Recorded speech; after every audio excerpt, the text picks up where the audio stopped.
गांव के बाहर एक छोटी सी सड़क पर एक प्यारा सा ढाबा था। इस ढाबे का मालिक सोनू था। सोनू एक मेहनती और ईमानदार इंसान था जो अपने काम में पूरी लगन से जुटा रहता था। उसका ढाबा गांव वालों के लिए एक लोकप्रिय जगह थी जहां वे शाम को इकट्ठा होते और गर्मा-गर्म खाने का आनंद लेते थे। सोनू का ढाबा छोटा जरूर था, लेकिन वहां की साफ सफाई और खाने का स्वाद किसी बड़े होटल से कम नहीं था। सोनू हर दिन ताजी सब्जियां लाता और खुद अपने हाथों से खाना बनाता था। उसके ढाबे की खासियत उसकी दाल और चपाती थी, जिसे गांव के लोग बड़े चाव से खाते थे। सोनू के ढाबे की सफलता का राज उसकी मेहनत और ईमानदारी थी। वह हर ग्राहक का स्वागत एक मुस्कान के साथ करता और उनके लिए सबसे अच्छा खाना परोसता। उसके ढाबे पर आने वाला हर व्यक्ति खुद को खास महसूस करता था।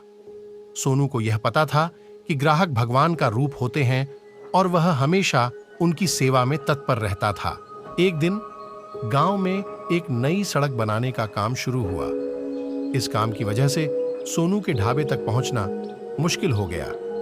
कई दिनों तक ग्राहक ढाबे पर नहीं आ पाए। सोनू के लिए यह समय बहुत कठिन था। उसने अपने मेहनत से जो कमाया था वह सब धीरे धीरे खत्म हो रहा था, लेकिन सोनू ने हिम्मत नहीं हारी।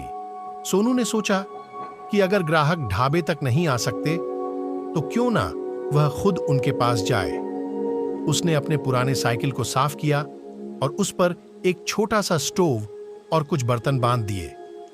अब वह गांव में घूम घूम कर खाना बेचने लगा। गांव के लोग सोनू के इस प्रयास की बहुत सराहना करने लगे। धीरे धीरे सड़क का काम पूरा हुआ और सोनू का ढाबा फिर से खुल गया।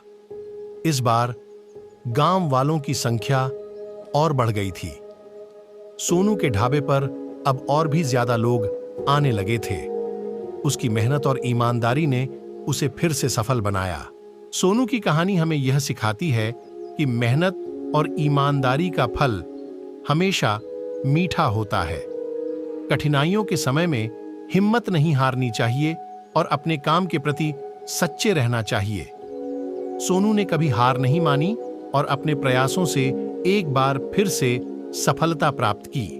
सोनू का ढाबा अब सिर्फ एक खाने की जगह नहीं था, बल्कि गांव के लोगों के लिए प्रेरणा का स्रोत बन चुका था। सोनू की मेहनत और समर्पण ने उसे सभी का प्रिय बना दिया और उसके ढाबे को एक मिसाल